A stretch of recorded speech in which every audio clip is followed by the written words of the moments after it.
반갑습니다, 여러분. 일일텐의 시간, 오늘부터 여러분과 함께 학개서와 스가랴서를 공부하려고 합니다. 먼저 함께 기도할까요? 참 좋으신 하나님, 목회서신을 통하여서 이 땅에 교회를 세워가시고자 하는 하나님의 계획과 하나님의 일꾼들이 가져야 될 태도에 대해서 배우게 하심을 감사드립니다. 다시 구약으로 돌아가서 하나님에게 쓰임받은 귀한 두 사람, 학개와 스가랴 선지자를 통하여 그 시대에 그리고 오늘 이 시대에 주시는 말씀을 듣고자 합니다. 저희들의 마음을 열어주시고 눈과 귀를 열어 주옵소서. 인터넷을 통하여서 이 방송에 함께 참여하는 귀한 분들, 일일텐으로 말씀과 동행하면서 살아가기 원하는 귀한 분들 축복합니다. 기도로 동참하고 물질로 후원하는 분들, 그들의 마음과 정성을 주님 받아주시고 이 방송을 통하여서 하나님을 만나는 사람들이 더욱더 많아지게 하여 주옵소서. 감사드리며 예수님 이름으로 기도합니다. 아멘. 계속하여 동행해 주시고 또 기도해 주시고 후원해 주시기를 부탁드립니다. 자, 우리는 얼마 전에 에스라서와 느헤미야서를 함께 공부했었습니다. 포로에서 돌아온 사람들에 의하여 시작되었던 성전 재건, 율법을 교육하는 일들, 그리고 성벽이 재건되는 일련의 과정들을 함께 살펴보았는데요. 그 에스라서와 느헤미야서에 등장하는 주요 인물 가운데 스룹바벨이라고 하는 사람도 있지요.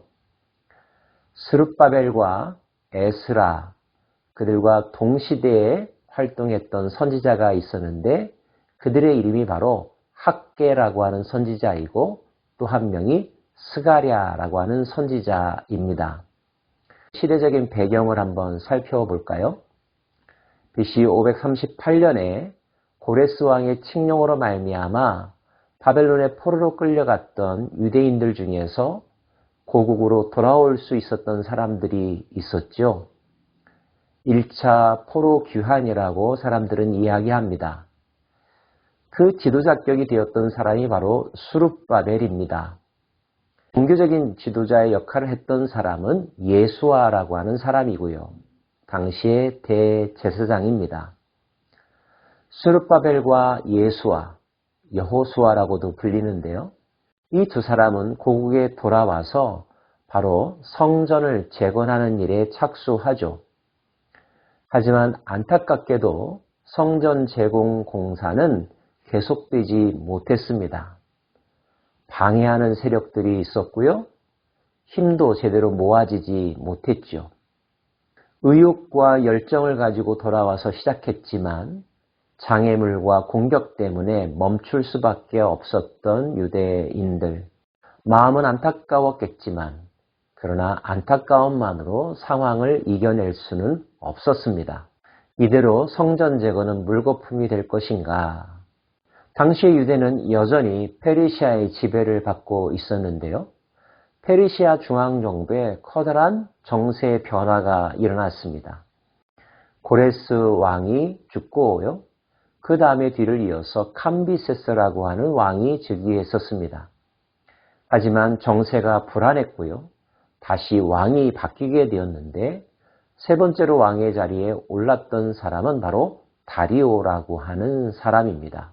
다시 세계의 중심이었던 페르시아, 그리고 유대를 지배하고 있던 페르시아 왕궁에서 일어난 정세의 변화는 그들의 눈치를 볼 수밖에 없었던 많은 피지배 민족들에게도 적지 않은 영향을 주었습니다. 특별히 성전 재건과 관련해서도 말이죠.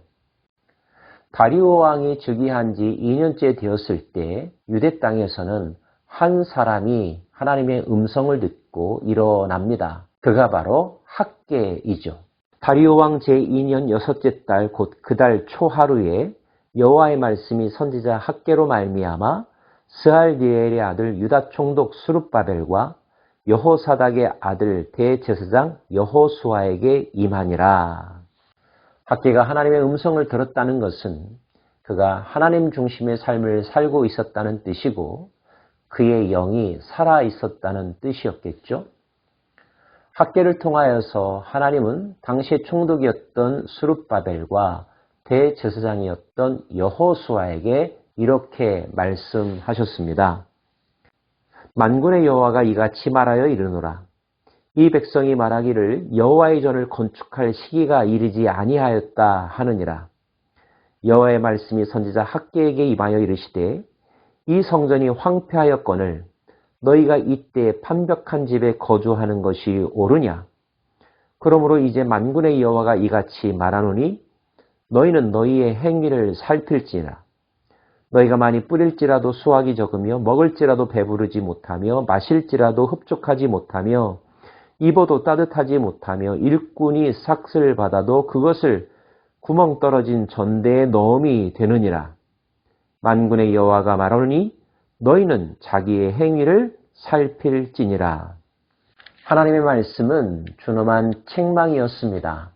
너희들이 어떻게 살아왔는지를 돌아보라고 말씀하시면서 왜 너희가 고생했음에도 불구하고 열매를 거두지 못하고 입어도 따뜻하지 못하며 삭슬 받아도 돈이 모아지지 않는지 그 이유를 살펴보라고 말씀하십니다.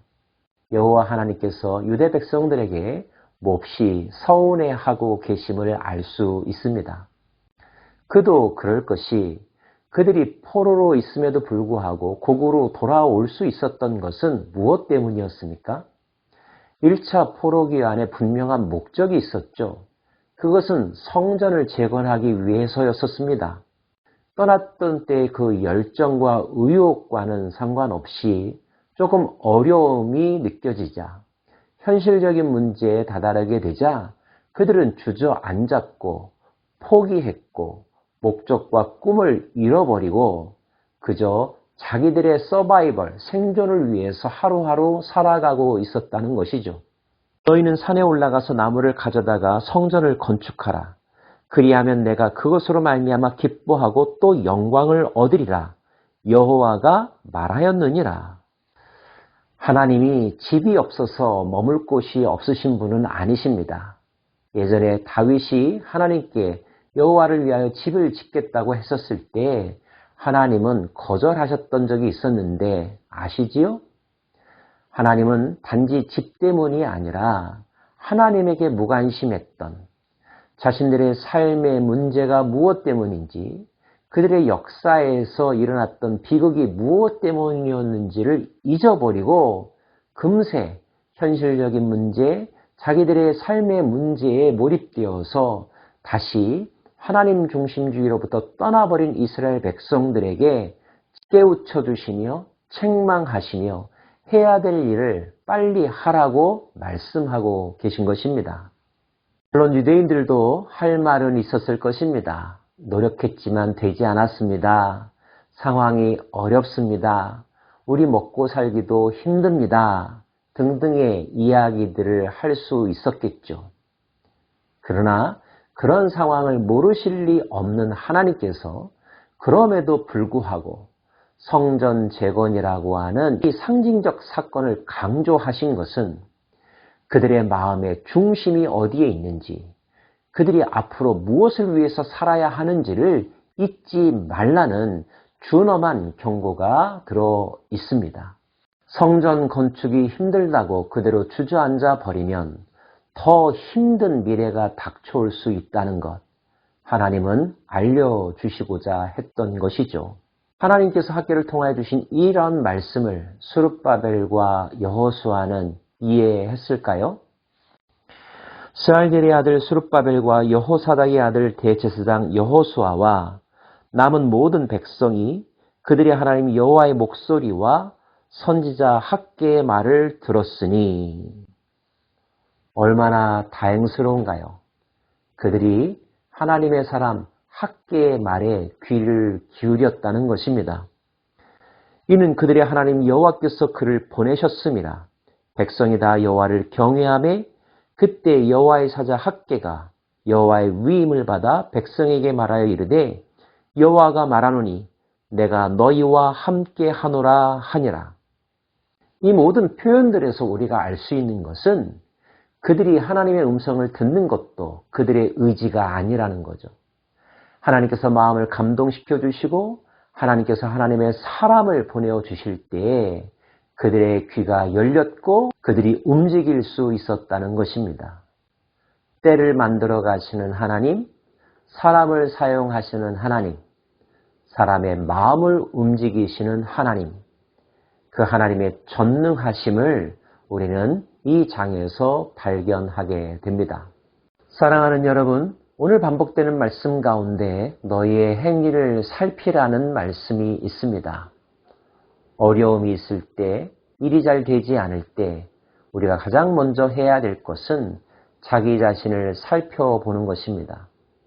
하나님께서 우리에게 무엇을 해주셨는지, 그런데 우리는 그 하나님에 대해서 어떠한 태도를 보였는지, 내가 지금 겪고 있는 고난과 어려움과 불행의 원인이 어디에 있는지 우리 자신을 돌이켜볼 때 하나님은 깨닫게 해 주실 것이며 그 잘못으로부터, 고난으로부터, 수렁으로부터 벗어날 수 있는 길을 가르쳐 주실 것입니다.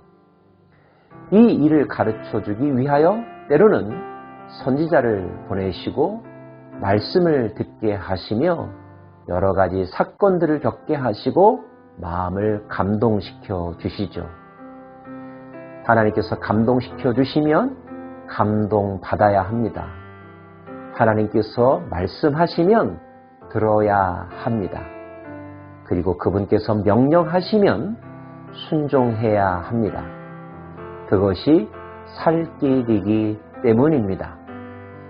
학계를 통하여 주시는 말씀 계속하여 경청할 수 있기를 원합니다.